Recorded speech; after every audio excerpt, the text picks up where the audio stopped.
श्री गुरु गोविंद सिंह जी पत्रकारिता महाविद्यालय नांदेड। वाचक स्वर प्राध्यापक विकास कदम। भाषा ज्ञान।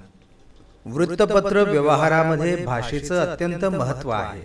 भाषा हा वृत्तपत्रांचा एकमेव आधार आणि बलस्थान मानलं जातं। भाषेशिवाय वृत्तपत्र ही संकल्पना संभवत नाही। वाचकांना वेगवेगळ्या क्षेत्रामधील ताज्या घडामोडींची माहिती देणं, लोकांचं प्रबोधन करणं आणि मनोरंजन करणं हे वृत्तपत्रांचं मुख्य उद्दिष्ट आहे। वृत्तपत्रांचा वाचक हा सर्वसामान्य नागरिक असतो, त्यामुळे त्या वृत्तपत्रांची भाषा सर्वसामान्य, साधी, सोपी असावी लागते। वृत्तपत्रामधील भाषा आणि भाषेचे इतर प्रवाह यांचा एकमेकांवर परिणाम होत असतो। दररोज बोलल्या जाणाऱ्या भाषेचा वृत्तपत्रीय भाषेवर आणि वृत्तपत्रातील भाषेचा सर्वसाधारण भाषेवर प्रभाव पडत असतो। हा परस्पर संबंध लक्षात घेऊन वृत्तपत्रामध्ये वापरावयाच्या भाषेबाबत अधिक जागरूकता पाळली पाहिजे। भाषेचं स्थान आणि वेगळेपण। वृत्तपत्राच्या व्यवहारामध्ये भाषेचं स्थान किती महत्त्वाचं आहे हे वेगळं सांगण्याची काही गरज आहे असं वाटत नाही। वृत्तपत्रामध्ये छायाचित्र, व्यंगचित्र, तक्ते इत्यादींचा वापर सर्रास केलेला असतो आणि प्रभावीपणे हा वापर होत असला तरीही मुद्रित शब्दांशिवाय वृत्तपत्र ही कल्पनाच आपण करू शकणार नाही। एका अर्थानं भाषा हा वृत्तपत्रसृष्टीचा केवळ प्राणच नाही तर बहुंशी देहरूपही आहे असं म्हणावं लागेल। शब्द हेच पत्रकाराच्या हातामधील एकमेव आणि महत्त्वाचं शस्त्र आहे आणि तेच त्याचे साधनसुद्धा असते। त्यामुळे वृत्तपत्र व्यवहारामध्ये भाषेचं ज्ञान आणि स्थान अनन्यसाधारण असं आहे। वृत्तपत्रामधील भाषा व्यवहाराचे ध्येय किंवा उद्देश हा त्रिविध स्वरूपाचा आहे। तो म्हणजे माहिती देणं, प्रबोधन करणं आणि करमणूक करणं। वृत्तपत्र विकत घेतलं जातं ते प्रामुख्यानं बातम्या समजाव्यात यासाठी। समाजामध्ये वेगवेगळ्या क्षेत्रामध्ये रोज अनेक प्रकारच्या घडामोडी घडतात। या सर्वांची इत्थंभूत माहिती लोकांना हवी असते। ही ताजी बातमी देणं वृत्तपत्रांचं मुख्य काम आहे।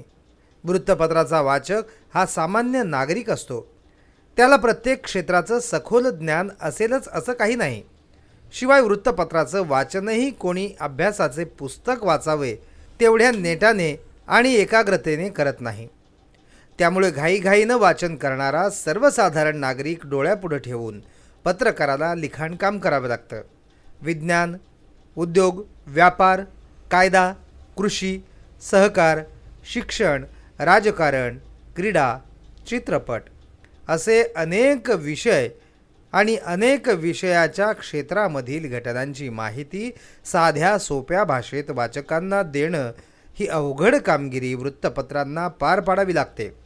वृत्तपत्रे लिखाणामध्ये लांबण लावूनही चालत नाही, तसं केवळ सोपं लिहूनही भागत नाही। ते टोकदार आणि गोळीबंदही असावं लागतं। वृत्तपत्रीय भाषेचे हे वेगळेपण प्रारंभी सगळ्यांनी ध्यानी घेतले पाहिजे, लक्षात घेतले पाहिजे। भाषाविषयक जाणीव। वृत्तपत्र निघाल्यापासून मराठी भाषेत फारच मोठी भाषाविषयक घडामोड सुरू आहे। दैनिकं सुरू झाल्यापासून ती विशेषत्वाने वाढली आहे। परंतु वृत्तपत्रांच्या मराठी भाषा व्यवहाराचा विचार पद्धतशीरपणे झाला नाही। क्वचितच झाला तो भाषाशुद्धीच्या आणि नवीन शब्दांच्या निर्मितीच्या अनुषंगानं झाला आहे। त्यामध्ये मतभेदही झाले आहेत। वृत्तपत्रामुळे मराठी भाषा बिघडली असं काही अभ्यासकांना वाटतं। वृत्तपत्रामुळे मराठी भाषेचं संवर्धन झालं असं दुसऱ्या काही जणांचं मत आहे। या बाबतीमध्ये काही प्रश्नांची उत्तरं अद्यापही निर्णायकपणे सापडत नाहीत। याकडे सर्वांनी लक्ष वेधलं पाहिजे। वृत्तपत्रांच्या भाषिक व्यवहारामध्ये नेमकी कोणती जाणीव अभिप्रेत आहे? वृत्तपत्रीय भाषा व्यवहाराचे स्वरूप अन्य भाषा व्यवहाराप्रमाणे वेगळे कसे असते? लोकांमधील कोणत्या भाषेचे प्रतिबिंब त्यात घडते? प्रमाण भाषेच्या जडणघडणीशी वृत्तपत्रामधील भाषा व्यवहाराचे नाते कोणते आहे? आणि सध्याच्या सामाजिक तसंच वैज्ञानिक संक्रमणाच्या काळात मराठी भाषेचा विचार करताना वृत्तपत्रीय भाषा व्यवहाराचे महत्त्व काय अशा प्रश्नांचा तपशीलवार विचार करणं या ठिकाणी क्रमप्राप्त आहे. 1832 साली बाळशास्त्री जांभेकर यांनी दर्पण हे पहिलं मराठी वृत्तपत्र सुरू केलं. तेव्हा बाळशास्त्री जांभेकरांच्या पुढे दर्पण सुरू करीत असताना भाषा विकास हे मुख्य ध्येय नव्हतं. आधुनिक ज्ञानविज्ञानाचा प्रसार करणं हा त्या दर्पण सुरू करण्यामागे बाळशास्त्री जांभेकरांचा उद्देश होता. दर्पणच्या पहिल्या अंकात बाळशास्त्री जांभेकरांनी म्हटलं आहे, स्वदेशीय लोकांमध्ये विलायतेतील विद्यांचा अभ्यास अधिक व्हावा आणि या देशाची समृद्धी व येथील लोकांचे कल्याण याविषयी स्वतंत्रतेने आणि उघड रीतीने विचार करावयास स्थळ व्हावे या इच्छेने कित्येक मुंबईत राहणाऱ्या लोकांच्या मनात आहे की दर्पण या नावाने एक न्यूजपेपर म्हणजे वर्तमानपत्र छापून प्रसिद्ध करावे. या पत्राच्या पहिल्या कागदाच्या प्रस्तावातील ही भाषाही लक्षात घेण्यासारखी आहे. दर्पणकार बाळशास्त्री जांभेकरांनी न्यूजपेपर हा शब्द वापरला आहे. श्री गुरु गोविंद सिंघजी पत्रकारिता महाविद्यालय नांदेड. वाचक स्वर प्राध्यापक विकास कदम.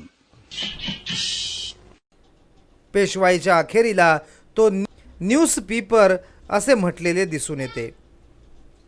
आपल्याकडे मासिके आणि अन्य नियतकालिके यांना प्रारंभी नुसते पत्र असे म्हणत असत.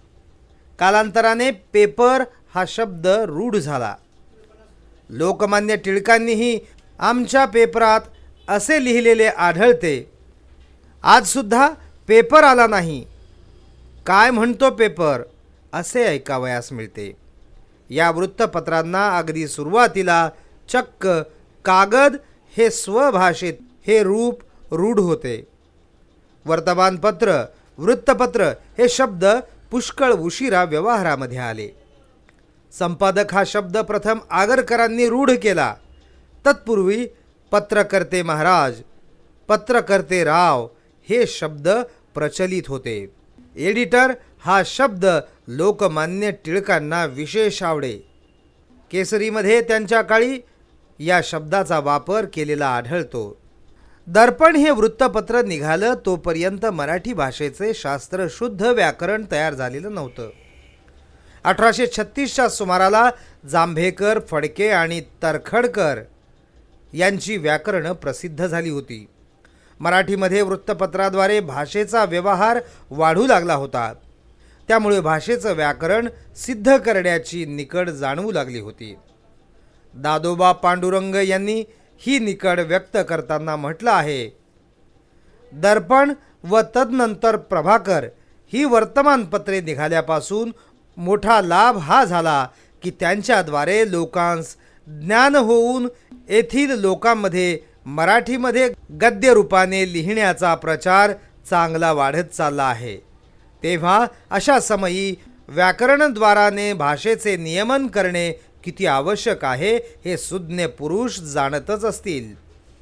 आज पावेतो जिला नियमात आणण्याविषयी कोणी प्रयत्न केलाच नाही, म्हणून अत्यंत विस्खलित झालेली व व्याकरणरूप फणीने जिला कोणी विंचरलेच नाही, म्हणून जीत अनेक ग्रंथी जमून फारच गुंतलेली अशी जी ही मराठी भाषा तिला काहीतरी नियमांत आणावी आणि दीर्घकाळ ग्रथित जी तिची गूत ती हाती घेऊन तिचे पदर सोडवून काहीतरी उकलण्याच्या धोरणात आणून बसवावी. दर्पण, प्रभाकर इत्यादी वर्तमानपत्र निघाल्यापासून मराठीमध्ये लिहिण्याचा प्रघात कसा वाढू लागला आणि भाषेच्या लेखनाच्या नियमांची आवश्यकता कशी तीव्रपणे वाटू लागली हे दादोबांच्या या प्रस्तावनेवरून स्पष्ट होते. हा भाषारूप समुद्र फार विस्तीर्ण आहे ही जाणीव दादोबांना होती, परंतु व्याकरणाच्या आधाराने आणि त्याच एकमेव साधनाने भाषेसंबंधीचे ज्ञान होईल असा त्यांना विश्वास वाटत होता. अर्थात भाषेचे व्याकरण सिद्ध झाले तरी केवळ तेवढ्यामुळे प्रमाण भाषा तयार झाली असे म्हणता येणार नाही. दादोबा आणि त्यावेळच्या अन्य व्याकरणकारांनी आपल्या सवयीची मराठीची एक प्रमुख बोली निवडली. ही बोली साहजिकच राजकारणी आणि विद्वान लोकांच्या बोलण्यातली होती, जनसाधारणांच्या बोलण्यातही नव्हती. त्यावेळी असलेला पश्चिम महाराष्ट्राचा मध्य भाग जो पुणे प्रांत, त्यामधील समाजधुरीणांची ही भाषा होती. या भाषेवर आधारित असे नियम दादोबांनी तयार केले. ते करत असताना सर्वसामान्य लोकभाषेपासून वेगळे असे काहीतरी आपण करीत आहोत याची त्यांना कल्पना होती असे वाटते. त्यांनी म्हटले आहे, अहो, व्याकरण म्हणजे शास्त्र होय आणि भाषा बोलणे ही केवळ व्यावहारिक आणि स्वाभाविक गोष्ट होय. म्हणून या उभय गोष्टींमध्ये फार अंतर आहे. भाषा व्यवहारावर होणारा परिणाम. भाषा बोलणं ही केवळ व्यावहारिक आणि स्वाभाविक गोष्ट होय. हे जसं दादोबांनी म्हटलं आहे, तीच भाषेची मूळ प्रकृती आहे. भाषा म्हणजे जी बोलली जाते ती.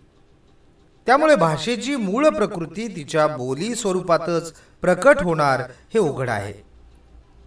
परंतु बोली भाषा एवढेच काही भाषेचे मर्यादित स्वरूप नसते. लिखित भाषेचा एक मोठा प्रवाह तिला येऊन मिळालेला आहे. मुद्रण व्यवहारामुळे म्हणजेच पुस्तके, नियतकालिके, वृत्तपत्रे इत्यादींच्या प्रकाशनामुळे या लिखित भाषेचा एक साचा बनला. गतिरूप बोली भाषेचे हे काहीसे स्थितीरूप, स्थायी स्वरूप म्हणता येईल. प्रमाण बोली, सहाय्यक बोली आणि प्रतिष्ठेची कल्पना यामधून हे रूप आकार घेत असते. परंतु या साचेबंद लिखित भाषेतही कालांतराने बदल होतात आणि हे बदल भाषेच्या मूळ बोली स्वभावामुळेच होत असतात. एका बाजूने बोली स्वभावामुळे भाषेत जिवंतपणा येतो, तिच्यात परिवर्तन होत राहते, तर दुसऱ्या बाजूने बोली भाषेचे तोंडावाटे अवतरणारे ध्वनिरूप लिपिबद्ध होते, तेव्हा भाषेला बंदिस्तपणा आणि प्रामाण्य प्राप्त होते. या दोन्ही प्रक्रियांमध्ये भाषा बोलणाऱ्या समाजाचा स्वभाव, त्या समाजाने विविध क्षेत्रात गाजवलेली कर्तबगारी, त्याच्या आशा आकांक्षा म्हणजेच त्याचा एकंदर सांस्कृतिक दर्जा हा आधारभूत असतो. यालाच भाषेचे समाजशास्त्रीय आणि मानसशास्त्रीय अधिष्ठान म्हणता येईल. वृत्तपत्रांच्या प्रचंड प्रमाणावरील भाषा व्यवहाराचा विचार या व्यापक पार्श्वभूमीवर करावा लागतो. मथळ्यांची भाषा वृत्तपत्रीय भाषेचं एक वैशिष्ट्य आहे. भाषेला ठोस रूप देण्यात मुद्रणाचा मोठा वाटा असला तरी पुस्तकांचे मुद्रण, वृत्तपत्रांचे मुद्रण यामध्ये एक ठळक भेद आहे. पुस्तकातील मजकूर सामान्यतः एकाच आणि लहान टाइपात छापला जातो. वृत्तपत्रांमध्ये मात्र वेगवेगळ्या टाइपांमध्ये मुद्रण केले जाते. यामध्ये बातमी किंवा लेखांचा बहुंश मजकूर लहान टाइपामध्ये असतो. प्रारंभीचा मजकूर किंवा वृत्तारंभ अथवा इंट्रो हा त्याहून मोठ्या टाइपामध्ये असतो. इतर मथळे, पोटमथळे हे आणखी मोठ्या आणि वेगळ्या टाइपामध्ये छापले जातात. बातमीच्या महत्त्वाप्रमाणे या मथळ्यांच्या टाइपाचा आकार लहान मोठा होत असतो. मथळ्यांचा मोठा टाइप हा वृत्तपत्रामध्ये एकाच वेळी निशाणी आणि निष्कर्ष म्हणून वापरला जातो. वृत्तपत्र हातात धरावयाचे की नाही याची पहिली प्रेरणा हा वृत्तपत्रातील मथळ्यांचा मोठा टाइप करून देतो.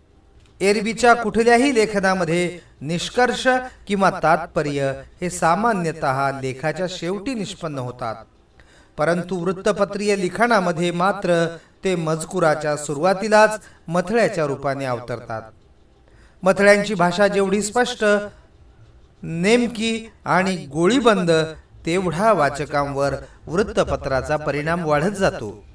याचाच अर्थ वृत्तपत्राची भाषा ही केवळ मजकुराची भाषा नसते, मथळ्यांच्या भाषेचाही मोठा वाटा असतो. मथळ्यांची भाषा हे वृत्तपत्रातील मजकुराकडे लक्ष वेधून घेणारे एक अनन्यसाधारण वाहन आहे. मथळे नेमक्या वेचक शब्दांचे असतात, त्यांचे टाईप मोठे ठसठशीत असतात. ते वाचकांच्या डोळ्यात घुसतात आणि डोक्यात थैमान घालतात. वेगाने जाणाऱ्या वाहन चालकाला रस्त्याच्या कडेच्या फलकांवरील वाहतूक विषयक सूचनांचे जे महत्त्व, तेच वृत्तपत्राच्या वाचकाला मथळ्यांचे महत्त्व असते. लोकमत निर्मितीमध्ये वृत्तपत्रांचे मथळे म्हणजेच त्यांची भाषा फार मोठ्या प्रमाणावर कारणीभूत झाली आहे. श्री गुरु गोविंद सिंघजी पत्रकारिता महाविद्यालय नांदेड. वाचक स्वर प्राध्यापक विकास कदम. मथळ्यांचे प्रयोजनही वेगवेगळे आहे.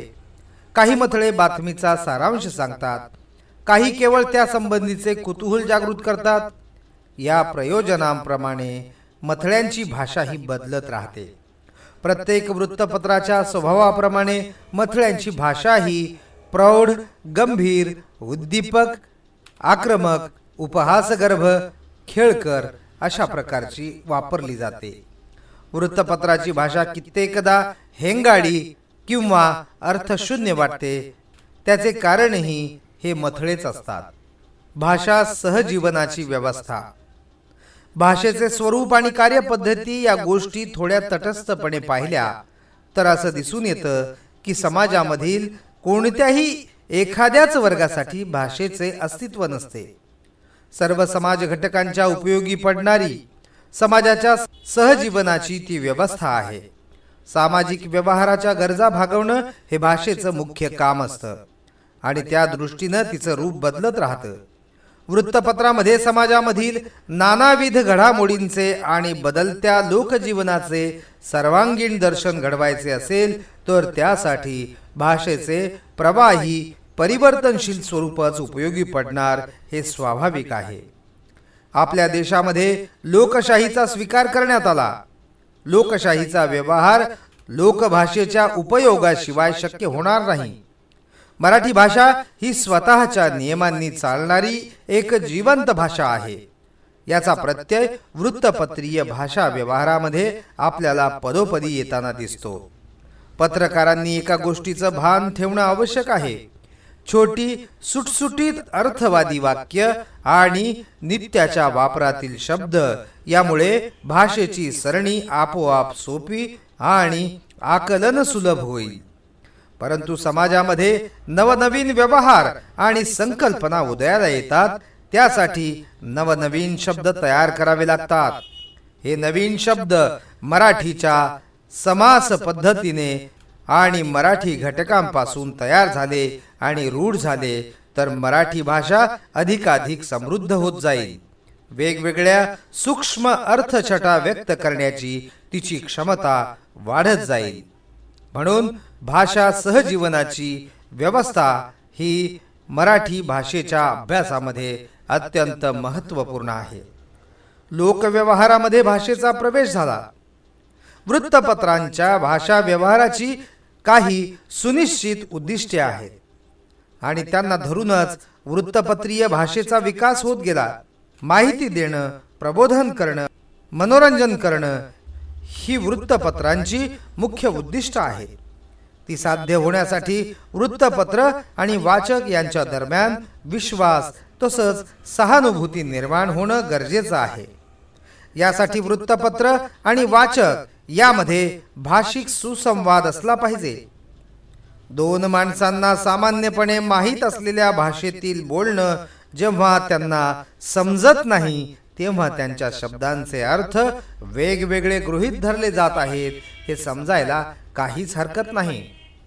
येथेच प्रमाण भाषेचे महत्त्व लक्षात येते.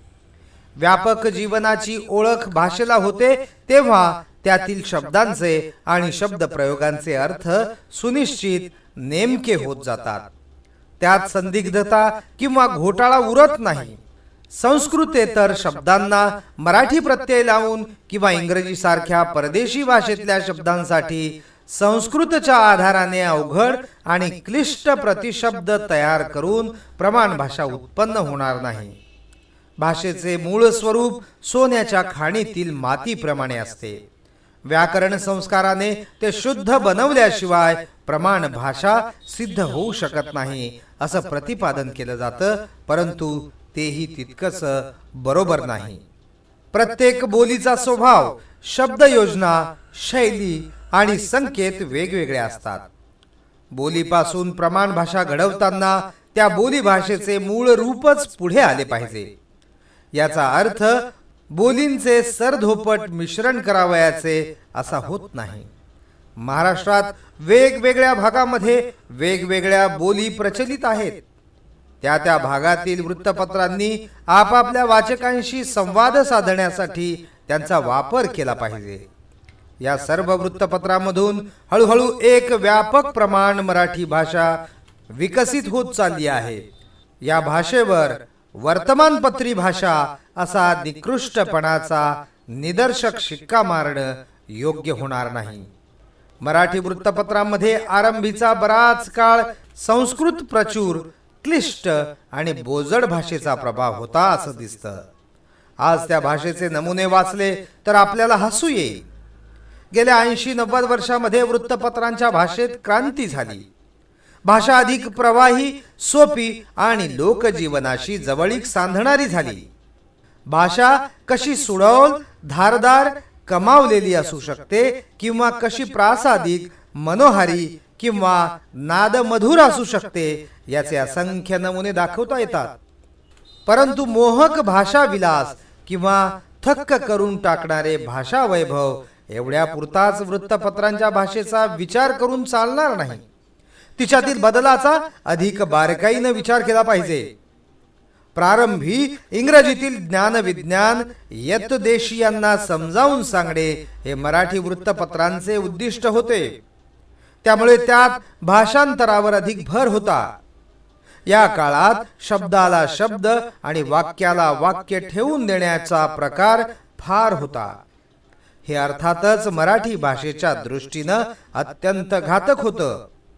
इंग्रजी भाषेची वाक्यरचना इंग्रजांच्या विचारक्रमाला धरून विकास पावलेली आहे. तिचे स्वतःचे असे वेगळे तर्कशास्त्र आहे. त्यामुळे इंग्रजी वाक्यरचनेचा तो क्रम जसाच्या तसा मराठीत आणणं अयोग्य होतं. त्यामुळे मराठीच्या स्वभाव धर्मावर या काळात ठाई ठाई आघात झाला आणि मराठी भाषेमध्ये एक चमत्कारिक कृत्रिमपणा उत्पन्न झाला. विष्णुशास्त्री चिपळूणकरांनी प्रथमच मराठी भाषेच्या संस्कृतीला सुसंगत अशी पल्लेदार गद्य रचना केली. अस्सल मराठी बाज कायम ठेवूनही सूक्ष्म आणि संपन्न विचार व्यक्त करता येतात हे त्यांनी दाखवून दिले. एका अर्थाने आधुनिक विचारवंतांची प्रौढ सकस मराठी त्यांनी विकसित केली. पण केवळ विचारवंतांसाठी भाषा उपलब्ध होण्यापेक्षाही लोकव्यवहारात भाषेची उपयुक्तता वाढत राहणं आणि लोकांच्या भाषेला प्रतिष्ठा तसंच मान्यता मिळणं हे अधिक महत्त्वाचं आहे. या दृष्टीने वृत्तपत्रांची जबाबदारी विशेष आहे असे वाटते.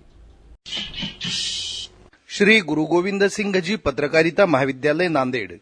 वाचक स्वर प्राध्यापक विकास कदम. या बाबतीमध्ये मराठी वृत्तपत्र सृष्टीचा अनुभव लक्षात घेणं उद्बोधक ठरेल. मराठी वृत्तपत्रामधील प्रारंभीच्या काळात संस्कृत प्रचुरता आणि बोजडपणा दिवसेंदिवस वाढत गेला. याला काही प्रमाणामध्ये भाषा शुद्धीचा आग्रह कारणीभूत झाला. भाषेच्या संकेतांबद्दलच्या अज्ञानानं त्यात भर पडली. त्याची प्रतिक्रिया उमटणं हे स्वाभाविक पण होतं. या संदर्भामध्ये 1938 साली मुंबईच्या मराठी साहित्य संमेलनामध्ये वृत्तपत्रीय भाषा व्यवहाराबद्दल कैलासवासी भास्करराव जाधव यांनी मांडलेला ठराव हा लक्षात घेण्यासारखा आहे. त्यात भास्करराव जाधवांनी म्हटलं होतं, अलीकडे जीवन व्यवहार व्यापक होत असल्यामुळे नवनवीन शब्दांची नड वाटत आहे. म्हणून चटकन समजू शकतील आणि व्यवहारात सहज उपयोगात आणता येतील असे सोपे, साधे आणि अर्थवाही शब्द शक्यतो मराठी वळणाचे बनवावेत आणि अनावश्यक असे संस्कृत किंवा इतर भाषांमधील दुर्बोध शब्द बळे घालू नयेत असे या संमेलनाचे मत आहे. या ठरावावर भाषण करताना कैलासवासी भास्करराव जाधव म्हणाले होते, हल्ली मराठीमध्ये प्रसिद्ध होणारी पुस्तकं आणि विशेषतः वर्तमानपत्र वाचणाऱ्यांचा वर्ग फारच थोडा आहे. त्याचे कारण आपल्या पुस्तकातील आणि वर्तमानपत्रातील ही भाषा सामान्य लोकांना कळण्यासारखी नाही. आपण बोलतो त्या भाषेत आपण लिहितो त्या भाषेमध्ये इतके महदंतर असते की या दोन्ही भाषांचा परस्पर संबंध नसावा असेच वाटत राहते. प्रासादिकतेमुळे आज रामायण खेडेगावात पोहोचले आहे. प्रासादिकतेमुळे आज रामायण खेडेगावात वाचून दाखवले तर ते सर्वांना समजते. पण आपली वर्तमानपत्रे जर खेडेगावात वाचून दाखवली तर त्यांची भाषा मात्र फारच थोड्या लोकांना कळते. ही परिस्थिती योग्य नाही. मराठी भाषा बहुजन समाजाला समजण्याची शक्यता असावी या उद्देशाने हा ठराव मांडला आहे. या ठरावाला प्राध्यापक डॉक्टर माधवराव पटवर्धन तथा कवी माधव जुलियन यांनी अनुमोदन दिलं होतं. समाजाच्या विविध गरजा भागवण्यासाठी भाषा कशी लवचिक आणि प्रवाही ठेवावयाची याचा विसर त्या काळातील वृत्तपत्रांना कसा पडला होता आणि त्यामुळे मराठी साहित्य संमेलनासारख्या मध्यवर्ती संस्थेला त्याचा विचार करणं कसं भाग पडलं हे यावरून दिसून येतं. गेल्या 60-70 वर्षामध्ये परिस्थिती खूपच पालटली आहे. समाजामध्ये शिक्षणाचे आणि साक्षरतेचे प्रमाण वाढत आहे. लोकशाही राज्य व्यवस्थेमुळे सत्तेचे विकेंद्रीकरण झाले आहे. इतके दिवस दबले गेलेले आणि उपेक्षित राहिलेले समाजगट जागे होऊन लिहू बोलू लागले आहेत. त्यांचे प्रतिनिधी सत्तास्थानी पोहोचले आहेत आणि त्यांच्यामधील सुविद्य तरुण प्रसार माध्यमामध्ये गेले आहेत. समाजामध्ये प्रचंड सामाजिक आणि राजकीय घुसळण होत आहे. या सर्वांचा परिणाम वृत्तपत्रीय भाषा व्यवहारावरही स्वाभाविकपणे होत आहे. याशिवाय स्वातंत्र्याच्या 50 वर्षाच्या कालावधीमध्ये शिक्षण, उद्योगधंदे, सहकार, व्यापार, कृषी, संस्था जीवन यांचाही भरपूर विकास झाला आहे. विज्ञानाने तर प्रचंड झेप घेतली आहे. दळणवळणाची साधनं आता वाढली आहेत. खेडोपाडी दूरचित्रवाणी, दूरध्वनी, संगणक, इंटरनेट इत्यादी आधुनिक सुविधा पोहोचत आहेत. त्याद्वारे विराट स्वरूपात आणि विद्युत गतीने विचारांचे, संकल्पनांचे, माहितीचे आदान प्रदान होत आहे. याचा अपरिहार्य भाषेवर मोठा परिणाम होत आहे. या सर्व कोलाहलापासून आणि मंथनातून वृत्तपत्रांचा भाषा व्यवहार अलिप्त राहणं अर्थातच अशक्य आहे. त्याचा एक परिणाम म्हणजे मराठी भाषेचे प्रदूषण वाढत चालले आहे. मराठी भाषेचे मराठीपण हरवत चालल्याची तक्रार आजकाल केली जात आहे. एका परीने हे अटळही आहे. कारण मराठी समाजाचे मराठीपणही शबल आणि पुसट असे होऊ लागले आहे. त्यामुळे मराठी भाषेचे स्वरूपही बदलणे स्वाभाविक आहे. भाषेचे हे बदलाचे आणि लवचिक स्वरूपाचे भान पत्रकारांनी ठेवणे उपयुक्त ठरणार आहे. काही संस्कार किंवा काही क्रिया ह्या समाजामधून नाहीशा होतात. त्यामुळे त्यांच्याशी संबंधित असलेले कित्येक शब्द, कित्येक म्हणी किंवा वाक्प्रयोगही हळूहळू मागे पडत जातात. पूर्वीच्या स्वयंपाकघरातील जाते रोवळी विस्मरणात जाऊ लागते. मध्यंतरी एका वाचकानं वृत्तपत्रात वाचकांच्या पत्रव्यवहारात एक पत्र लिहून आपला मजेशीर अनुभव कळवला होता. हा वाचक आपल्या लहान नातवाला शाळेच्या सहली करता बसस्थानकावर सोडण्यासाठी गेला. तिथं आलेली बहुतेक सर्व मुलं आपल्या वडिलांना बाबा या एकाच नावाने कुटुंबातील इतरांचे ऐकून संबोधित होती. या वाचकाला त्याची गंमत वाटली. त्याने लिहिले की पूर्वी एकत्र कुटुंब व्यवस्था होती तेव्हा लहान मुले कुटुंबातील इतरांचे ऐकून आपल्या वडिलांनाही भाऊ, नाना, दादा, काका, अण्णा, तात्या अशा वेगवेगळ्या नावांनी संबोधित करत. पण आता विभक्त छोटी कुटुंबे आली त्यामुळे वडिलांना बाबा हे एकच एक संबोधन उरते. अर्थात अलीकडे तर इंग्रजी भाषेच्या प्रभावामुळे बाबा हे संबोधनही आज मागे पडत चालले आहे. याची जागा डॅडी किंवा पप्पा या शब्दांनी घेतली आहे. कवी माधव जुलियन यांनी म्हटलं आहे की उपनयनाचा संस्कार समाजातून पूर्णपणे लोप पावला की मुंज जानवे, बटू, संध्या इत्यादी शब्द आपोआप लुप्त होतील. लंगोटी हा शब्द मात्र तिच्या गरजेमुळे टिकून राहील. केवळ संस्कृत मधून शब्द घेऊन किंवा इंग्रजी धर्तीची वाक्यरचना करत राहिल्याने भाषा संपन्न होणार नाही, हे लक्षात घेतले पाहिजे. त्यासाठी बोली भाषांचा आधार अधिक उपयुक्त ठरेल. बोलींचा अभ्यास स्वतंत्रपणे जसा करता येतो तसा तो प्रमाण भाषा समृद्ध करण्याच्या उद्देशानेही करता येईल. निरनिराळ्या बोलींमधील निवडक शब्द आपल्या लेखनामध्ये पत्रकारांना विचारपूर्वक वापरता येतात. महाराष्ट्रातील वेगवेगळ्या प्रदेशात बोली भाषेमधील कथा, कहाणी, म्हणी, गोष्टी, वेचक शब्द प्रयोग करून ते अधूनमधून प्रसिद्ध करण्याकडेही वृत्तपत्रे आणि नियतकालिक यांना लक्ष देता येईल. बोलीभाषा आणि वृत्तपत्रीय भाषा यांच्यातील सहकार्यामुळे प्रमाण मराठी भाषा अधिक समर्थ आणि वैभव संपन्न होईल. समाजाचे अनेक घटक शहराबाहेर खेडी, जंगले, डोंगराळ प्रदेश अशा विविध भागात विखुरलेले असतात. या बहुजन समाजाच्या जीवनाचा जोम आणि जिव्हाळा ग्रामीण बोली भाषेत मुरलेला असतो. तो अधिकाधिक प्रमाणात प्रमाण भाषेमध्ये उतरला पाहिजे. श्री गुरु गोविंद सिंघजी पत्रकारिता महाविद्यालय नांदेड. वाचक स्वर प्राध्यापक विकास कदम.